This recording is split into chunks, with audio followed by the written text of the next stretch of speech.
எல்லாருக்கும் வணக்கம். நான் ரோபோ சங்கர் பேசுறேன். அசத்தல் டிவி இது வெறும் பொழுதுபோக்கு சேனல் அல்ல, மக்களின் மனதை பழுது பார்க்கும் சேனல். தவறாம நம்ம அசத்தல் டிவியை எல்லாரும் சப்ஸ்கிரைப் பண்ணுங்க. அடையாளம் காட்டுறதுக்கு யாராவது இருக்கணும், இதை வழி சொல்றதுக்கு. ஏங்க இந்த அந்த ஒரு டீ கடை இருக்குமே, அதுக்கு போனால் எப்படின்னா வேணுமென்ட்டு குறுக்க காமிச்சு விடுவாங்க. அது டீ கடை பக்கம் இருக்காது, சுடுகாடு பக்கம் இருக்கும். அந்த மாதிரி ஆட்கள்லாம் இருக்கும்போதில் கரெக்டான ஒரு இடத்துக்கு வழி காட்டுறதுக்கு ஒரு ஆள் வேணும்.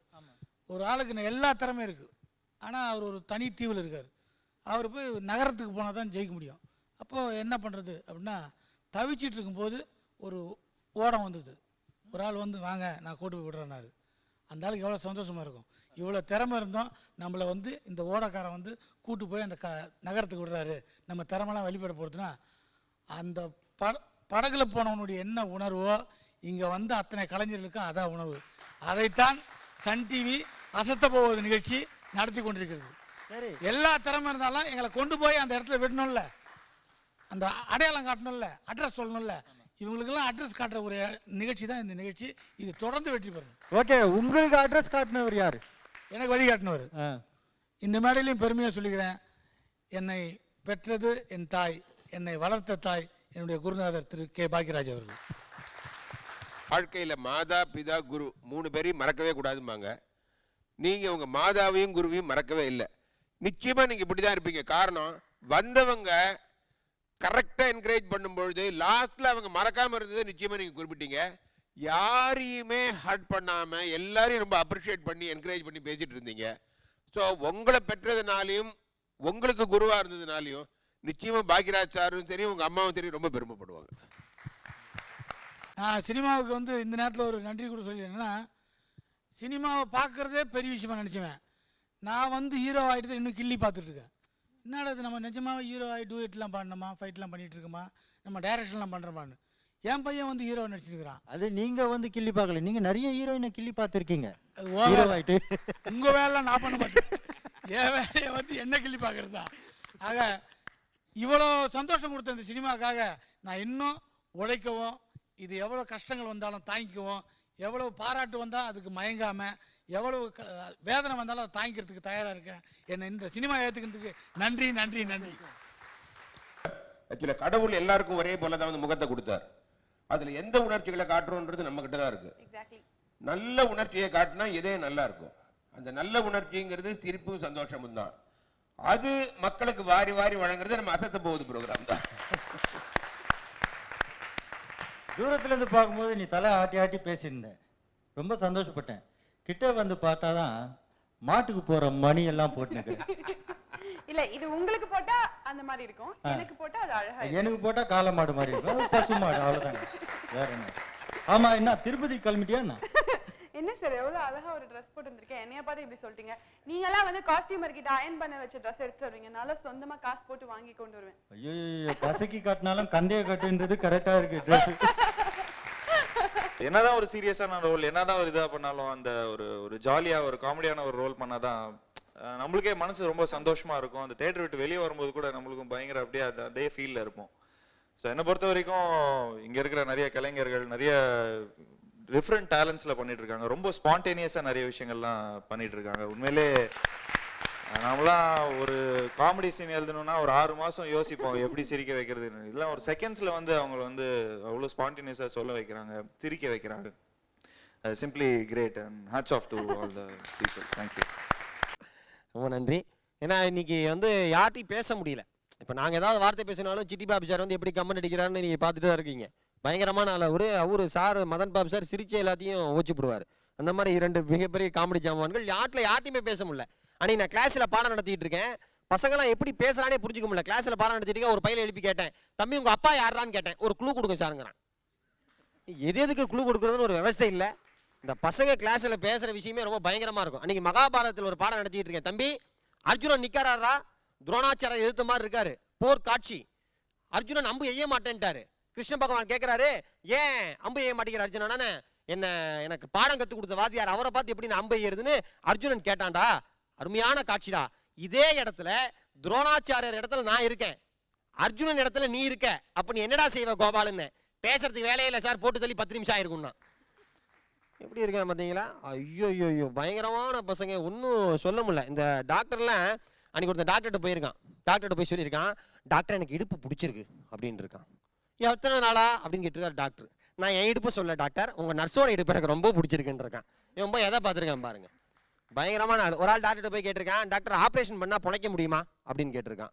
டாக்டர் சொல்லியிருக்காரு, என்ன இப்படி கேட்டுட்டீங்க, ஆப்ரேஷன் பண்ணி தான் நான் 15 வருஷமா பிழைச்சிக்கிட்டு இருக்கேன் அப்படின்னு இருந்திருக்காரு. இவன் பிழைக்கிறத சொன்னா அவர் பிழைக்கிறத பற்றி அவர் சொல்லிக்கிட்டு இருக்காரு. அடாடா, அந்த விஷயங்கள் அந்த குடும்பத்துக்கு நடக்கிற நகைச்சுவை மாதிரி சார் உலகத்தில் வேறு எங்கேயுமே நடக்காது. ஒருத்தன் சொல்லி என்கிட்ட ஒருத்தர் சொன்னார். நான் கேட்டேன், அவர் போன வாரம் அவர் போலீஸ் அரெஸ்ட் பண்ணி போயிடுச்சு, எங்கள் தெருவில் தான் இருக்கார். நான் கேட்டேன், என்னென்ன நீங்கள் போன வாரம் உங்களை போலீஸ் அரெஸ்ட் பண்ணிட்டு போயிடுச்சே, என்னாச்சு அப்படின்னு கேட்டேன். மனைவியை உயிருக்கு உயிராக நேசிச்சேன் மகேஷ், போலீஸ் அரெஸ்ட் பண்ணிட்டு போயிட்டாங்க அப்படின்னாரு.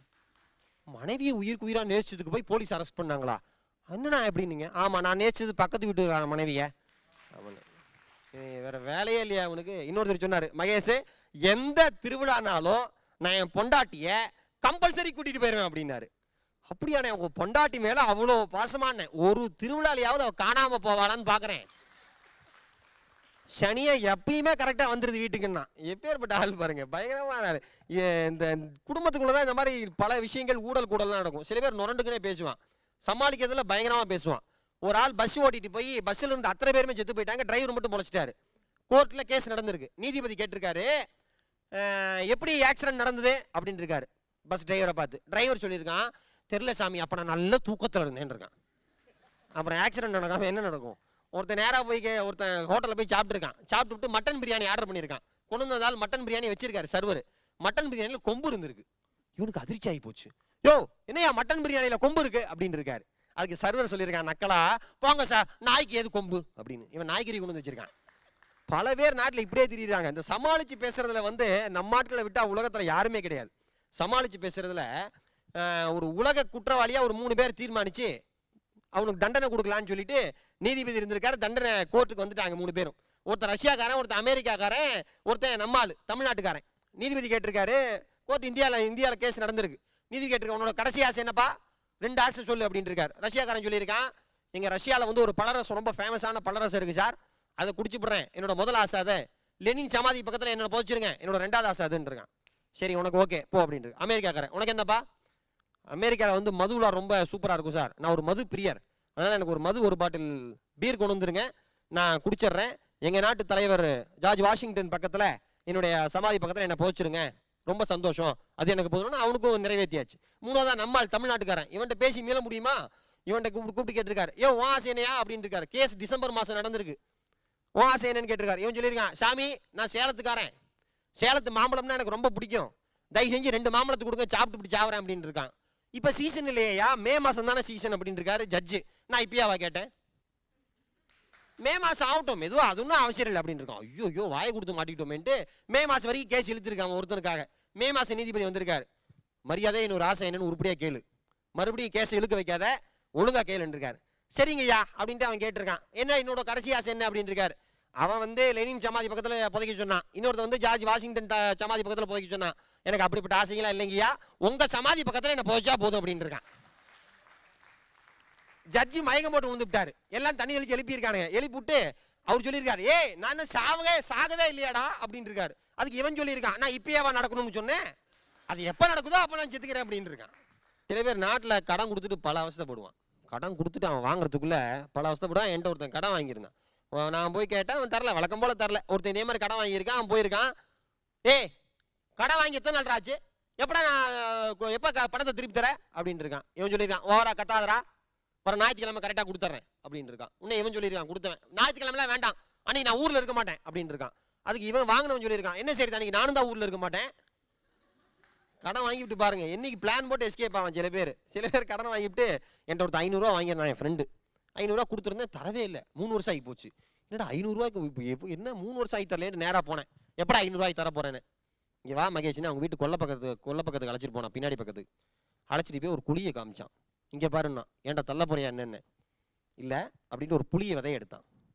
பார்த்துக்க, புளி விதையை போட்டான். என்னடா 500 ரூபாய் கேட்டால் என்ன செய்கிற அப்படின்னு. இப்போ புளி விதையை போட்டிருக்கேன், இது மரமாகவும், இந்த மரத்துலேருந்து புளியங்காய் காய்க்கும், அது பழமாகவும், அதை விற்று உனக்கு 500 ரூபா செட்டில் பண்ணிடுறேன்னா. எனக்கு எரிச்சலாகி போச்சு. இது எப்போ வளர்ந்து எப்போ மரமாகி எப்போ காய்ச்சி எப்போ பழுத்து இவன் எப்போ சந்தையில் போய் விற்று நமக்கு எப்போ 500 ரூபா வரப்போகுதுன்னு சொல்லிட்டு நான் விரக்தியில் சிரித்தேன். சோகத்துல விரக்தியில சிரிச்சேன். அதுக்கு அவன் சொல்றான், நீ ஏன் சிரிக்க மாட்டேன் மாப்பிள்ள, உனக்கு தான் கணக்கு நேரம் ஆகி போச்சுல, நீ ஏன் சிரிக்க மாட்டேன்னா. கொடுமையா போயிட்டு அதுக்கப்புறம் சொல்றான், ஆனதாச்சு மரத்துக்கு வேலி பொண்ணு ஒரு 500 ரூபா கொடுன்னா. கிளம்பி ஓடி வந்தவன் நேரா. அதனால சிரிப்பதற்கான சந்தர்ப்பங்கள் நிறைய இருக்கு. வாழ்க்கையில எது உண்மையான மகிழ்ச்சினா, சொர்க்கம் நரகம் நரகத்தை பத்தி நிறைய நம்ம பேசிக்கிட்டு இருக்கோம். எது சொர்க்கம் எது நரகம்னா, இறைவன் போய் சக்கரை பொங்கல் வச்சிருக்காரு. ஒருத்தன் போய் கேட்டிருக்கான், எது சொர்க்கம் எது நரகம் கடவுளேன்னு. நேரா வாடான்னு நேரா கூட்டு போய் சக்கரை பொங்கல் வச்சிருக்காரு. நரகத்துல வச்சிருக்காரு. எல்லாரும் சாப்பிடலாம், ஆனா யாரும் கையை மடக்கி சாப்பிடக்கூடாது, இதான் கண்டிஷன் அப்படின்னு இருக்காரு. ஓகேன்னு இருக்கான் நரகத்தில் இருக்கிறவன். அதே மாதிரி சக்கரை பொங்கலை கூட்டு போய் நான் சொர்க்கத்தில் வச்சு எல்லாரும் சாப்பிடலாம், யாரும் கையை மடக்கி சாப்பிடக்கூடாது, இதான் கண்டிஷன் அப்படின்னு இருக்காரு. வந்திருக்கான், என்ன கடவுளே சொர்க்கம் நரகத்தை காமிக்க சொன்னா நீங்க பாட்டு சக்கரை பொங்கல் பானை வச்சுட்டு வந்துட்டீங்கன்னு இருக்கான். ஒரு 1/2 மணி நேரம் கழிச்சு போலாம் தெரியும் அப்படின்னு இருக்காரு கடவுள். சரின்னு இருக்கான். நேரம் 1/2 மணி நேரம் கழிச்சு போயிருக்காங்க.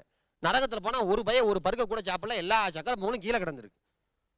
என்னையா பண்ணீங்கன்னு இருக்கான். நீங்க தானே கையை மடக்கி சாப்பிடக்கூடாதுன்றீங்க, அதனால நாங்கெல்லாம் எடுத்து இப்படியே போட்டு பார்த்தோம், ஒரு பருக்க கூட வாய்க்குள்ள போலன்னு இருக்கான் நரகத்தில் இருக்கிறவன்.